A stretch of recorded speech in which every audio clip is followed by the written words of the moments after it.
Teliti posisi sujud dalam sholat dokter wanita ini masuk Islam.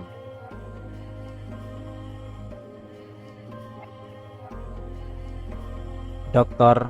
Fidelma O'Leary mungkin tidak menyangka akan tertarik pada Islam, bahkan kemudian memeluk agama ini setelah mengadakan penelitian dengan seksama dan memakan waktu yang lama. Dr. Fidelma akhirnya mendapati kenyataan bahwa urat-urat syaraf di otak itu tidak memasuki darah kecuali bila seseorang sedang sholat, yakni ketika posisi sujud. Ternyata urat syaraf itu memerlukan darah hanya beberapa saat saja, yakni ketika seseorang sholat.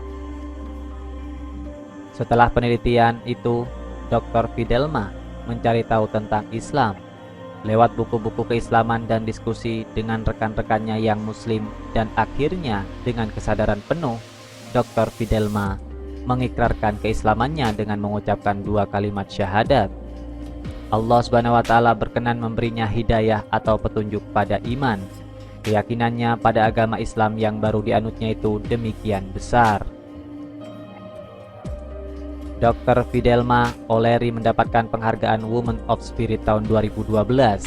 Ia adalah seorang profesor biologi di Universitas St. Edward di Austin, Texas, Amerika Serikat.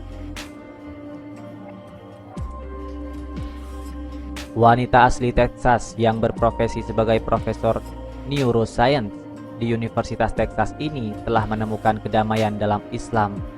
Dr. Fidelma yang juga sebagai seorang dokter neurologi di sebuah rumah sakit di Amerika Serikat terpukau ketika melakukan kajian terhadap syaraf-syaraf di otak manusia. Satu hal yang membuat dia terpukau adalah ketika mengetahui bahwa terdapat beberapa urat syaraf manusia yang tidak dimasuki darah, padahal setiap inci otak manusia memerlukan suplai darah agar bisa berfungsi secara normal. Sekarang Dr. Fidelma membuka klinik pengobatan dengan Al-Quran. Dia terus mengkaji pengobatan Islami dan memberikan pengobatan dengan ayat-ayat Al-Quran dan apa saja yang dianjurkan Al-Quran dan hadis Nabi Shallallahu Alaihi Wasallam. Misalnya dengan berpuasa, madu, habbatus saudah atau jinten hitam, minyak zaitun dan sebagainya.